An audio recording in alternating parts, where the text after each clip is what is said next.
So today, um, I wanted to bring some material in from our beginning Buddhism class. We had a 5 week class. It's a small group of us, and I was just kind of stepping through Thich Nhat Hanh's book, and I meant to bring that so that I could show you the title, but just want to make sure I get the title correct. The Heart of the Buddha's Teachings by Thich Nhat Hanh. So it's a nice book that covers I don't know, the basics of Buddhism and Zen in general. And so as a group, we just kind of worked through some of the material there. And what I decided to do today was to scan through the 5 weeks. And instead of figuring out how to compress 5 weeks into a short talk, I waited. I just looked to see what was of the material, what was calling to me, and try to work with it. And so the three treasures is what jumped out to me. So Buddha, Dharma, Sangha, but in particular, the part that kind of just grabbed me was taking refuge in the three treasures. And that idea of taking refuge, I think that for me personally has changed over the years. And I think that's to be expected. And I think each of us will have a slightly different perspective on what does it mean to take refuge. And so I just wanted to experiment. So, so of course, Buddha, we have our historical Buddha, right? Shakyamuni sat under his tree, refused to get up until he achieved enlightenment, right? But in this case, Buddha is referring more to this idea, this concept in Mahayana Buddhism that each of us is Buddha, or even larger, all beings, that each being is Buddha. And you can perhaps take it even further than that. Dharma, right? Don't think of the Dharma as just the sutras. Dharma has more of a living context. Um, in many ways, the wind blowing in the trees is Dharma, right? It's the free flowing wisdom that's here. That is the Dharma. And of course, Sangha, right? The community that's practicing. So taking refuge. Um, so I'll take a little bit from Thich Nhat Hanh's book. I'll start with a verse that he gave. Going back, taking refuge in the Buddha in myself, I vow together with all beings to realize the great way in order to give rise to the highest mind.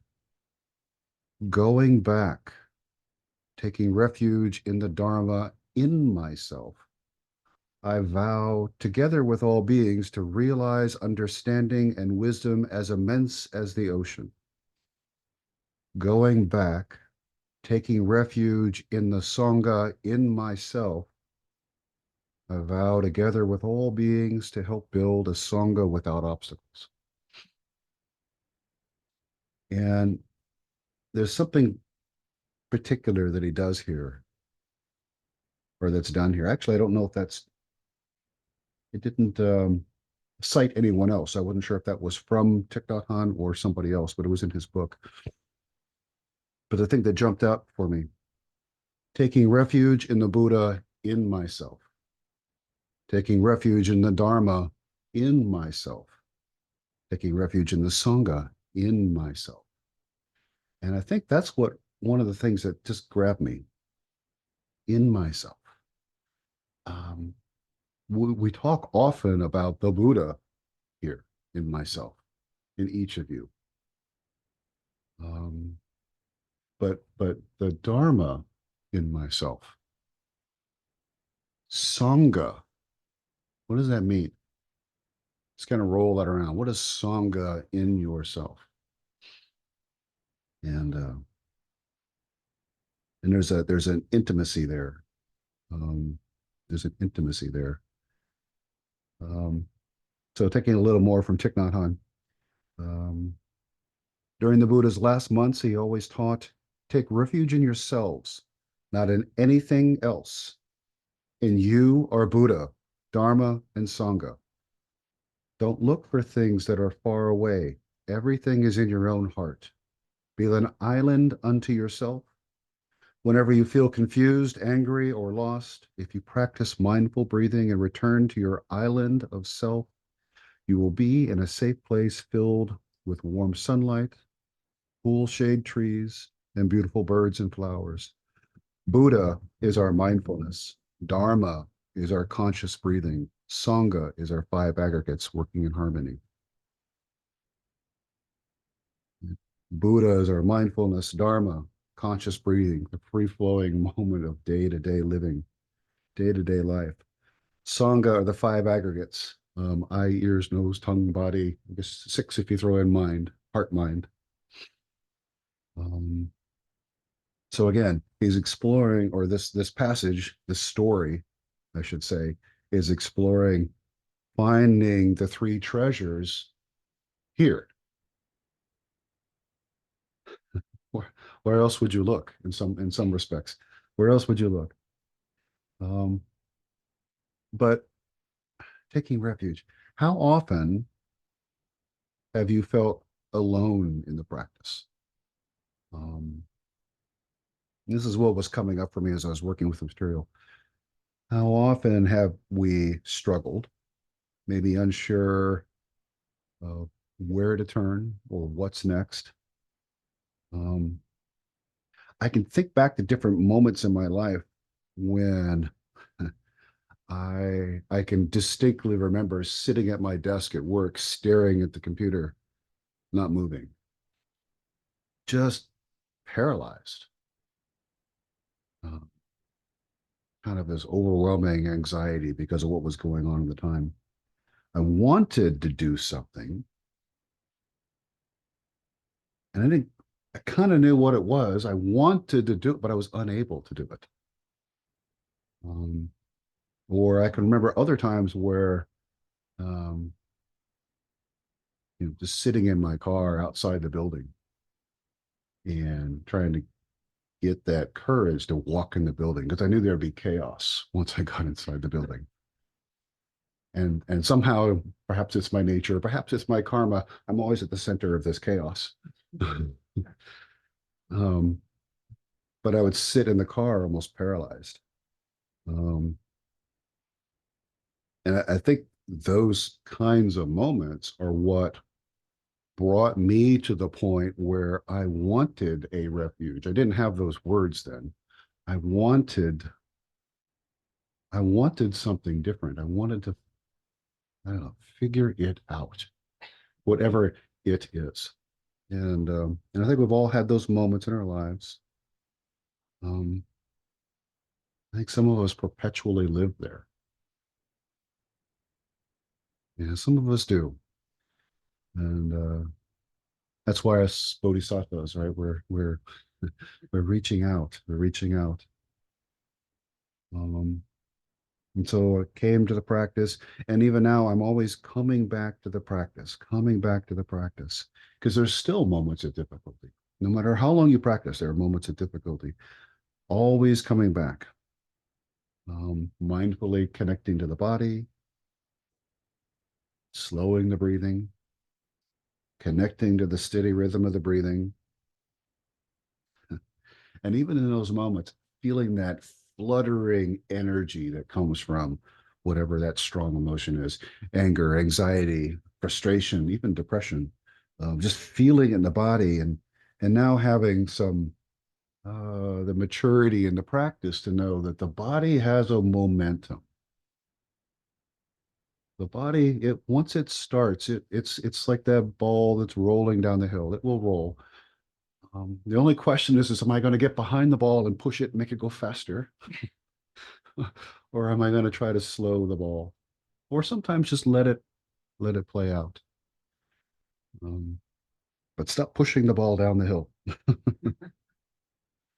And with the practice, slowly you loosen the vice grip on your thoughts that have our bodies caught. We let slowly loosen our grip on the thoughts that kind of have a vice grip on our spirit. Um, can we return to a space of non-judgmental awareness of our thoughts? So we're not trying to force our thoughts, or coerce ourselves into thinking better, more blissfully, more peacefully, right? Um, the word coerce really came to me because I, I've done that in the past. Sorry, I'm going to change, but can I just observe in this non-judgmental space what's going on and use that as a vehicle for listening to what's really going on in the, like the Japanese word shin, heart mind, not just the mind, not heart body, shin, heart mind.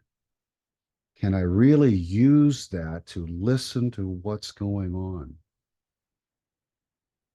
Connect to Buddha, connect to Dharma, connect to Sangha. So even in those moments of suffering, struggle, if you listen, there's wisdom. Um, I think of those moments when I was sitting in the car, I knew this isn't healthy. I knew that I had to make some changes. I knew I had to work differently with it. I didn't know how, but that wisdom of that's pointing the way, right? The little finger pointing at the moon, they were there. I didn't know how to do it back then. No, but that's why I came here and I've done other things. Um, I had to build that refuge. The refuge of the three treasures wasn't there, so I had to build that. Right, taking refuge in the Buddha in myself, taking refuge in the Dharma in myself, taking refuge in the Sangha within myself. And so I think I had the seeds of it. And I think that's why I'm here, because those seeds kind of took root, I think. But it took time. It took effort. It took maturing. It took practice, uh, help. To think that I did it myself is that's not true. Um, so Buddha, Dharma, Sangha. Um, what I really want us to kind of focus on today is not thinking of those as things outside of ourselves, thinking of them as things right here. Buddha is here. Dharma is here. Right. And the more I study myself, particularly if you've done voice dialogue works and you've seen all the different aspects of ourselves and our minds, how many different voices, we call them voices that I have, the voice of anxiety, the voice of fear, the voice of Buddha. They're all there. And so I am Sangha. That collectively I make up Sangha. So Sangha is here. Don't look for things that are far away. Everything is in your own heart. Everything is in your own heart. Um, he talks about how Dharma books and tapes are valuable, but the true Dharma is revealed through our life and our practice. Whenever the Four Noble Truths and the Noble Eightfold Path are practiced, the living Dharma is there. There are said to be 84,000 dharmas. Sitting meditation is one door. Walking meditation is one door. Um, we start there, but that's just one way. Um, the more I work with this, the more I began to see the Buddha, Dharma, and Sangha as building the foundation, walls, and roof of this refuge. Um, this maturing in the practice, which is our way of expressing Buddha, Dharma, and Sangha, that is the refuge that I've built over time that I can come back to, that each of us can come back to. Um, so throw yourselves into the practice. Dogen, practice as if your hair is on fire and your life depends on it. How else would you practice? How else would you practice? Um, so brick by brick, practice moment by practice moment, we're building this refuge. We're building our refuge. And then again, Thich Nhat Hanh talks a little more about Sangha, building a Sangha, supporting a Sangha, being with a Sangha, receiving the support and guidance of a Sangha is the practice, is the practice. We have individual eyes and we have Sangha eyes. When a Sangha shines its light on our personal views, we see more clearly. In the Sangha, we won't fall into negative habit patterns. Stick to your Sangha, take refuge in your Sangha, and you'll have the wisdom and support you need. And of course, when I read something like this, with my background in my teenage years being caught up in kind of fundamentalism, whenever I hear or read Eyes of the Sangha, it's different than what I grew up with, which was Eyes of the Congregation, which had much more of a judgmental feel, right? Forcing the round peg into the square hole kind of connotation. I think here, Eyes of the Sangha are eyes of those who are practicing with us, eyes of those who are working with the Dharma, eyes of those who see you as a Buddha, even when you don't feel like it. Eyes of the Sangha, that there's a very caring, loving connotation, which I very much appreciate. And so to find a way to get involved with the Sangha.